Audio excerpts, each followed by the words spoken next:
Assalamualaikum warahmatullahi wabarakatuh. Perkenalkan, nama saya Dina Oktaviani dengan NPM 21170120028 dari Prodi Kesehatan Masyarakat Universitas Baitur Rahmah. Alhamdulillahirabbil alamin wassalatu wassalamu ala asrofil anbiya'i wal mursalin wa ala alihi washabihi rasulillahi ajmain. Yang terhormat kepada Bapak Dr. Nova Arikman SKMMK selaku dosen pembimbing pada mata kuliah Etika dan Hukum Kesehatan Masyarakat. Pada kesempatan kali ini saya akan melakukan presentasi dengan materi yaitu praktek etika profesi kesehatan.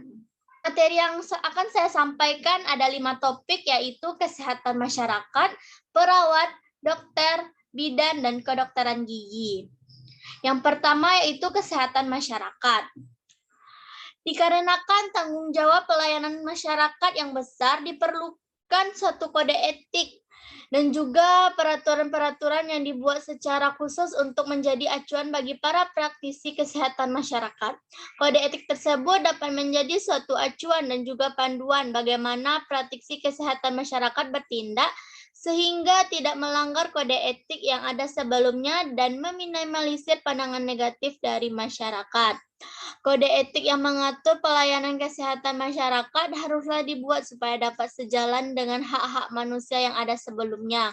Pelayanan kesehatan masyarakat tersebut diharapkan dapat berperan dalam meningkatkan kesehatan masyarakat dan juga menurunkan risiko terjadinya hal-hal yang tidak diinginkan dalam hak atas kesehatan seseorang. Pentingnya bahwa profesi kesehatan masyarakat dapat memiliki kepercayaan di masyarakat. Pekerjaan yang sedang dilakukan atas nama sendiri secara profesional. Oleh karena itu, profesi kesehatan masyarakat dapat dipercaya dan dibela apa yang mereka percaya dengan tujuan untuk mewujudkan keadilan sosial dan meningkatkan derajat kesehatan. Kewajiban profesi kesehatan masyarakat dapat dilihat yang pertama pada pasal 16. Ahli kesehatan masyarakat hendaknya bersikap produktif dan tidak menunggu dalam mengatasi masalah. Yang kedua pada pasal 17. Ahli kesehatan masyarakat hendaknya senantiasa memelihara dan meningkatkan profesi kesehatan masyarakat. Yang ketiga pada pasal 18. Ahli kesehatan masyarakat hendaknya senantiasa berkomunikasi, membagi pengalaman dan saling membantu di antara anggota profesi kesehatan masyarakat. Contoh, kesehatan masyarakat berperan dalam suatu keadaan di mana dibutuhkannya suatu jaminan untuk terpenuhnya hak atas kesehatan yang ada di masyarakat. Hal tersebut dilakukan dengan memastikan bahwa kesehatan baik secara fisik maupun secara mental dapat dipenuhi dan juga tidak lupa memastikan bahwa dilakukan suatu pencegahan terhadap kemungkinan suatu penularan, suatu cedera hingga disabilitas. Diperlukan suatu pemeriksaan yang menyeluruh untuk menganalisis kebutuhan kesehatan yang ada di masyarakat supaya peraturan yang dibuat oleh pemerintah dapat dilaksanakan peranannya dalam memenuhi kesehatan masyarakat. Yang kedua yaitu keperawatan. Yang dimaksud dengan etika keperawatan adalah suatu sikap etis yang harus dimiliki oleh seorang perawat sebagai bagian integral dari sikap hidup dalam mengembangkan tugas sebagai seorang perawat dan menerapkan norma-norma etis, keperawatan dalam kehidupan profesi dan kehidupan bermasyarakat. Selanjutnya, etika keperawatan ini juga dijadikan sebuah landasan dalam memberikan pelayanan keperawatan kepada masyarakat, sehingga baik memberi dan menerima pelayanan dilindungi dan dijauhi dari hal-hal yang tidak diinginkan. Seorang perawat atau calon perawat harus mengetahui etika profesi ini dengan saksama, mengamalkannya dan menerapkannya dalam kehidupan profesional dan bermasyarakat. Ada 8 prinsip etika keperawatan. Yang pertama yaitu autonomi atau kemandirian. Prinsip autonomi dan dalam keperawatan adalah prinsip yang didasarkan pada keyakinan bahwa individu mampu berpikir secara logis dan mampu membuat keputusan sendiri. Yang kedua, benefit atau berbuat baik. Prinsip benefit dalam keperawatan adalah prinsip yang menuntut perawat untuk melakukan hal yang baik sesuai dengan ilmu dan kiat keperawatan.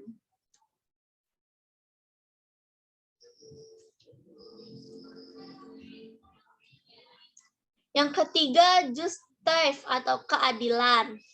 Prinsip justice dalam keperawatan adalah prinsip yang direlevansikan ketika perawat bekerja sesuai ilmu dan kiat keperawatan dengan memperhatikan keadilan sesuai standar praktik dan hukum yang berlaku. Yang keempat, non-malevolence atau tidak merugikan. Prinsip non-malevolence adalah prinsip yang berarti seorang perawat dalam melakukan pelayanannya sesuai dengan ilmu dan kiat keperawatan dengan tidak menimbulkan bahaya atau cedera fisik dan psikologi pada pasien atau kliennya. Yang kelima, veracity atau kejujuran. Prinsip ini dalam keperawatan adalah prinsip untuk menyampaikan kebenaran pada setiap klien atau pasien untuk meyakinkan agar pasien mengerti. Informasi yang diberikan harus akurat, komprehensif, dan objektif. Kebenaran merupakan dasar membina hubungan saling percaya. Yang keenam yaitu fidelity atau menepati janji. Prinsip ini dalam keperawatan adalah tanggung jawab besar seorang perawat adalah meningkatkan kesehatan, mencegah penyakit, memulihkan kesehatan, dan meminimalisir penderitaan. Untuk mencapai itu, perawat harus memiliki komitmen, menepati janji, dan menghargai komitmennya kepada orang lain. Yang ketujuh, confidentiality atau kerahasiaan.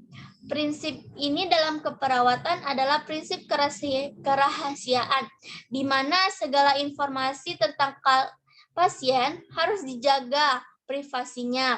Dokumentasi tentang keadaan kesehatan pasien harus bisa dibaca guna keperluan pengobatan, upaya peningkatan kesehatan pasien, dan atau atas permintaan pengadilan. Diskusi tentang klien di luar area pelayanan harus dihindari. Yang ke-8 adalah accountability atau akuntabilitas. Prinsip ini adalah standar yang pasti bahwa tindakan seseorang profesionalisme dapat dinilai dalam berbagai kondisi tanpa terkecuali. Contohnya yaitu perawat memiliki tugas sebagai pelaksana asuhan keperawatan, memberikan penyuluhan dan konseling terhadap pasien, melakukan penelitian di bidang keperawatan, dan melaksanakan berdasarkan pelimpahan wewenang dan sebagai pelaksanaan tugas dalam keadaan tertentu sesuai dengan memperhatikan prinsip dan etika keperawatan. Perawat melakukan tindakan kerjasama bersama dengan tenaga kesehatan lainnya, di mana hal ini perawat bersama tenaga kesehatan lainnya bertanggung jawab bersama-sama terhadap tindakan pelayanan kesehatan yang diberikan kepada pasien. Yang ketiga yaitu kedokteran. Hakikat praktik kedokteran adalah upaya manusia untuk menolong sesama didasarkan kemurnian, niat, kesungguhan kerja yang berorientasi pada kebutuhan pasien serta mengutamakan keselamatan pasien. Praktik kedokteran adalah rangkaian kegiatan yang dilakukan oleh dokter dan dokter gigi terhadap pasien dalam melaksanakan upaya kesehatan. Berbicara tentang praktik kedokteran berarti sangatlah esensial untuk berbicara etika kedokteran. Artinya apa yang mungkin dianggap benar atau salah menurut ukuran-ukuran etika. Hal ini juga merupakan aspek penting untuk meneliti dan dicerna apa yang dianggap sebagai sikap mental yang baik dari pasien terhadap dokter, dan dari dokter terhadap pasiennya, serta tingkah laku antara para dokter dan sebagainya. Komponen yang berikut yaitu efek atau akibat praktik kedokteran dalam masyarakat secara menyeluruh. Kegiatan dokter didasarkan sumpahnya harus diwujudkan sesuai dengan martabat dan tradisi leluhur profesi dokter, yaitu berupa perbuatan perbuatan kemanusiaan atau berarti praktik kedokteran sudah seharusnya dapat dinilai apakah benar-benar merupakan perbuatan manusia atau kemanusiaan dan tidak merugikan manusia. Etika dan hukumnya keduanya merupakan tolak ukur perbuatan kemanusiaan yang dilakukan oleh dokter untuk menjalankan profesinya. Praktek kedokteran bertujuan untuk yang pertama yaitu memberikan perlindungan kepada pasien. Yang kedua, mempertahankan dan meningkatkan mutu pelayanan medis yang diberikan oleh dokter. Yang ketiga, memberikan kepastian hukum kepada masyarakat dan dokter. Apabila diperhatikan dari bunyi pasal 2 Undang-Undang Praktek Kedokteran tersebut, di atas dapat dikatakan bahwa apabila dalam menyelenggarakan praktek kedokteran sudah memenuhi nilai ilmiah, manfaat, keadilan, kemanusiaan, keseimbangan, dan perlindungan dan keselamatan pasien, maka kegagalan yang dilakukan oleh dokter ketika mengalami kegagalan dapat dikatakan sebagai risiko medis dan bukan malapetaka. Contohnya yaitu di Singapura. Seorang pasien pernah dirawat di rumah sakit swasta karena menderita kanker rahim stadium terminal yang mengalami penyumbatan kedua uretranya sehingga dipasang kateter yang menghubungkan ureter dengan dunia luar. Pada saat pulang ke Indonesia, pasien diberi obat antibiotik, injeksi kombinasi meropenem sehari 3 kali dan vancomycin untuk 1,5 bulan. Apabila dinominalkan pada saat itu, pasien harus mengeluarkan biaya sehari sebesar lebih dari 4,5 juta. Tidaklah rasional jika pasien harus membeli antibiotik sebanyak itu. Bagaimana jika pasien meninggal dan sisa obat cukup banyak? Asuhan medis yang baik sangat bergantung pada hubungan manusianya, bukan pada kepatuhan memenuhi standar pelayanan ke dokter dan menghormati hak pasien. Kepatuhan dokter pada kewajiban moralnya untuk menghormati kehidupan, mengutamakan keselamatan pasien, dan bertindak teliti dan berhati-hati dalam seluruh proses hubungan pelayanan kesehatan. Yang keempat yaitu bidan.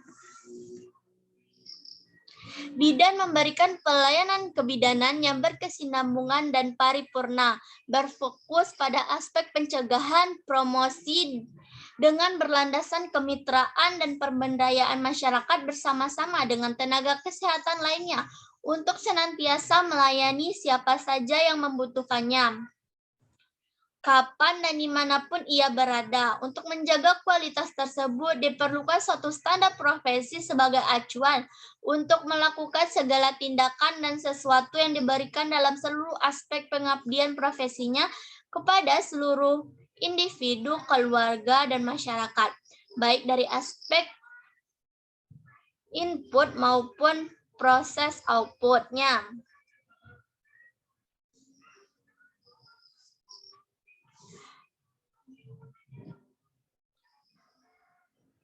Seorang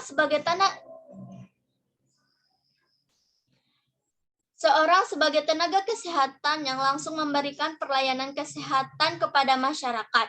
Seorang bidan harus melakukan tindakan dalam praktek kebidanan secara etis, serta harus memiliki etika kebidanan yang filosofis, profesi, dan masyarakat. Contohnya yaitu bidan berperan dalam memberikan persalinan yang aman, memastikan bahwa semua penolong persalinan mempunyai pengetahuan, keterampilan, dan alat untuk memberikan pertolongan yang aman dan juga bersih. Yang kelima yaitu kedokteran gigi. Dilihat dari segi implementasinya, etika, moral, atau akhlak yang ada bersifat sosial kemasyarakatan, bersifat individu, atau bersifat terapan atau profesi. Namun, setiap manusia tidak terlepas dari ketiga kondisi tersebut. Karena itu, dunia kedokteran gigi di samping bersifat terapan atau profesi dan individu juga bersifat sosial. Para dokter gigi harus mengutamakan kepentingan masyarakat yang membutuhkan pertolongan, terutama saat mereka menghadapi persoalan gigi ataupun rongga mulut. Bukankah salah satu akhlak mulia yang diajarkan oleh setiap agama adalah suka menolong? Pada sisi lain, setiap dokter gigi wajib memenuhi kode etik kedokteran gigi sejak disumpah untuk menjalankan praktik profesinya. Sebagai profesional, dokter gigi harus terarah pada fungsinya sebagai pelayanan masyarakat. Kendati pun banyak godaan dan tekanan yang dihadapi, khususnya sejak menempuh pendidikan hingga masa praktik yang telah mengiring untuk menempuh jalan pragmatis bisnisnya. Seorang dokter gigi adalah praktisi moral yang menjalankan keahliannya dalam menyembuhkan atau merawat pasiennya sesuai dengan moral dan etika. Kode etik kedokteran bertujuan mengutamakan kepentingan pasien dan menjaga keluhuran profesi kedokteran. Bahwa profesi kedokteran gigi Indonesia mempunyai tujuan mulia yang sama, perlu memiliki kode etik yang dijiwai oleh nilai-nilai Pancasila dan Undang-Undang Dasar 1945. Didasarkan pada azas etika yang meliputi penghargaan atas hak otonomi pasien, mengutamakan kepentingan pasien, melindungi pasien dari kerugian, bertindak adil dan jujur. Kode etik wajib dihayati, ditaati, dan diamalkan oleh setiap dokter gigi yang menjalankan profesinya di wilayah hukum Indonesia.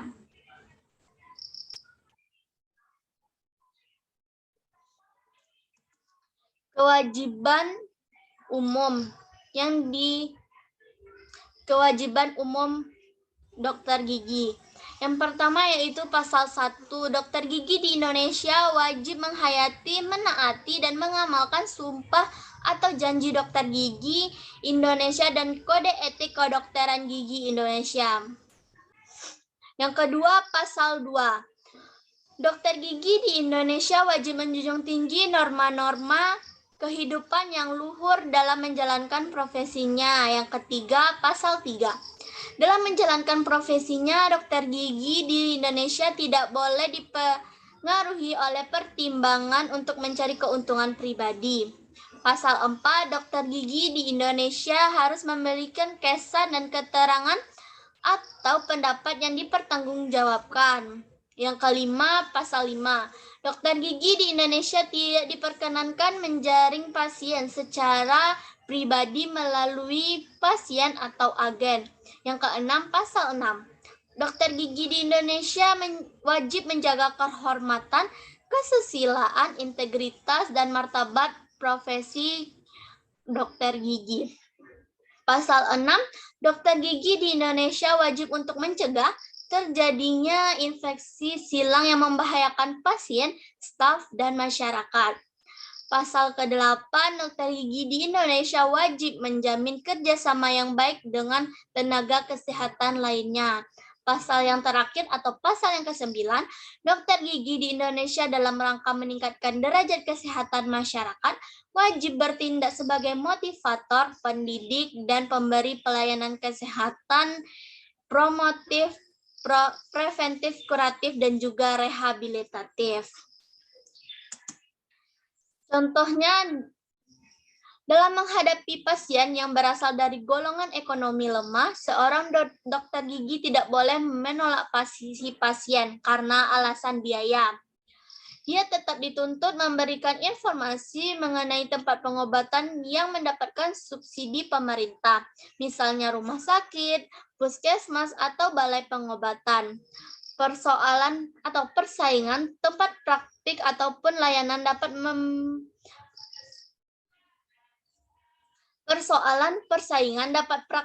tempat praktik ataupun layanan juga mendapat perhatian serius etika profesi kedokteran gigi. Apabila terjadi persaingan di antara sesama dokter gigi, maka perawatan dan penyembuhan pasien harus dinomorsatukan. Hal lain yang tidak kalah penting adalah tanggung jawab dokter gigi atas eksistensi perawat, karyawan administrasi ataupun laboratoriumnya. Dokter gigi bertanggung jawab atas resiko yang dihadapi para karyawan atas kemungkinan penyakit yang disebabkan oleh sinar ronsen atau bahan kimia hasil reaksi di laboratorium tempat kerja.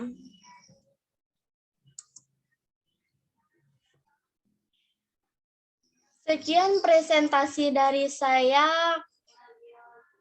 Saya akhiri dengan wabillahi taufik walhidayah. Wassalamualaikum warahmatullahi wabarakatuh.